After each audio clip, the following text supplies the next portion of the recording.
Ala alihi wa ashabihi wa mawalah.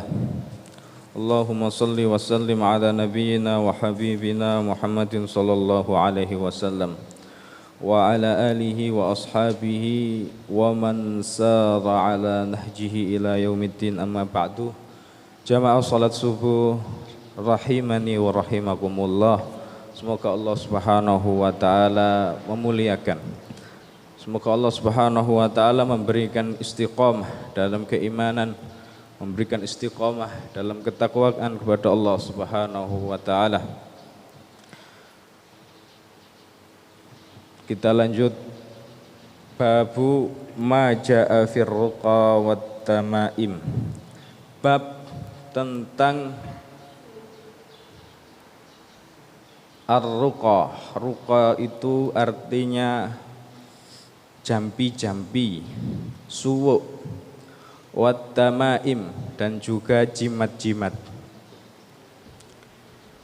Fis sahihi, di dalam Sahihul Bukhari, an Abi Bashir al-Ansari, dari sahabat yang bernama Abi Bashir al-Ansari radhiyallahu anhu, semoga Allah Subhanahu wa taala meridainya, annahu kana ma'a Rasulillah sallallahu alaihi wasallam, bahwasanya suatu ketika beliau bersama Rasulullah sallallahu alaihi wasallam fi ba'dhi asfarihi, di dalam satu perjalanan.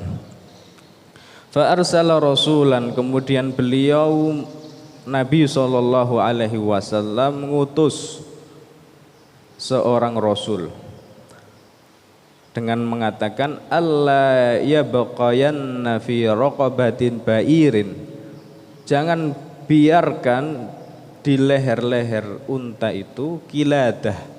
Kiladah itu artinya seperti kalung yang di tengahnya, di gandulnya itu ada semacam kain, dan di dalam kain itu tertulis sesuatu. Min watarin au kiladatun illa kutiat. Jadi orang dulu biasa menggunakan istilahnya kalung, bahkan sampai sekarang masih ada, yang kalung itu kemudian dipakaikan di hewan ternak, dulu di tunggangannya, sekarang mungkin di kendaraan seperti mobil atau yang lainnya, atau biasa ditaruh di anak kecil. Bisa berupa benang hitam yang diikat di pusar bayi, atau berupa kalung yang ada gandul dari kain berwarna hitam. Dan itu sangat banyak sekali. Bukan berarti apa, ini semua didasari dengan keyakinan. Didasari dengan keyakinan bahwasanya penggunaan kalung atau benang tersebut untuk menolak bala, dan ini keyakinan yang diharamkan oleh Allah Subhanahu wa taala. Keyakinan yang Allah Subhanahu wa taala haramkan dan pelakunya jatuh ke dalam kemusyrikan kepada Allah Subhanahu wa taala. Kenapa? Karena tidak ada kemudaratan yang akan menimpa seorang hamba, dan tidak ada manfaat yang datang kepada seorang hamba, melainkan itu semua atas kuasa dan takdir dari Allah Subhanahu wa taala. Apapun upaya manusia untuk menghalang-halangi kemudaratan, keburukan, bala, apapun upaya manusia, tatkala Allah Subhanahu wa taala telah menuliskan takdir itu di atas Lauhul Mahfuz, maka itu pasti akan terjadi. Kemudian hadis berikutnya, wa an Ibnu Mas'udin radhiyallahu anhu qala, dari Ibnu Mas'ud, semoga Allah Subhanahu wa taala meridainya, sami'tu Rasulullah sallallahu alaihi wasallam yaqul, Rasul sallallahu alaihi wasallam bersabda, innar ruqa, sesungguhnya jampi-jampi, suwuk, wat tamaim, kemudian jimat-jimat yang diletakkan, wat tiwalah syirkun, tiwala artinya pelet, itu termasuk kesyirikan kepada Allah Subhanahu wa taala. Bukan syirik kecil para jamaah, syirik besar. Artinya perbuatan ini ketika dilakukan oleh seorang hamba, kemudian dia mengaku muslim, dia sholat tiap hari, bersedekah, berinfak, faqad habita amaluhu. Amalnya itu tidak akan berguna, sia-sia, semuanya menjadi debu. Jadi seperti dia itu menjadi orang musyrik. Bagaimana dia bertobat? Dia harus bersyahadat ulang dan meninggalkan aktivitas-aktivitas kesyirikan kepada Allah Subhanahu wa taala.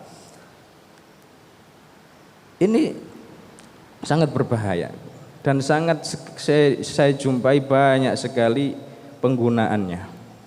Maka oleh karena itu kita belajar untuk memurnikan Allah Subhanahu wa taala dengan mengenal tauhid dan juga mengenal kesyirikan-kesyirikan yang dapat merusak iman dan tauhid kita kepada Allah Subhanahu wa taala. Jambi-jambi yang dimaksud itu bukan ruqyah syar'i. Jambi-jambi yang dimaksud itu adalah ucapan-ucapan yang tidak dikenal dan tidak bisa dipahami maknanya. Biasa yang ngomong seperti ini, ngomong jambi-jambi atau suwo ini biasanya dukun. Omongannya nggak jelas, kayak gitu. Itu suwo. Sedangkan yang diajarkan oleh Nabi Shallallahu Alaihi Wasallam adalah ar-ruqyatus syar'iyyah, yaitu meruqyah dengan ayat-ayat Allah dan juga dengan doa-doa yang bersumber dari Nabi Shallallahu Alaihi Wasallam. Itu yang diajarkan oleh syariat. Sedangkan ajaran dukun adalah mengucapkan kata-kata yang diajari oleh jin, kemudian diajarkan kepada dukun dan dibacakan kepada pasien biasa. Wat-tamaim, tamaim itu artinya sejenis jimat yang dikalungkan atau sejenis jimat yang ditempelkan di dinding atau bahkan sebangsa pelaris, menaruh golean misalnya di toko-toko, menaruh tapal kuda misalnya di toko-toko, menaruh biasanya uang koin receh di mana di soroan uang itu biar laris. Ini juga termasuk kesyirikan kepada Allah Subhanahu wa taala. Dia yakin terhadap benda tersebut mendatangkan manfaat. Yakin kepada benda tersebut kalau benda tersebut dapat mendatangkan manfaat. Dan ini mengingkari adanya takdir Allah Subhanahu wa taala. Allah bersifat qadirun ala kulli syai'.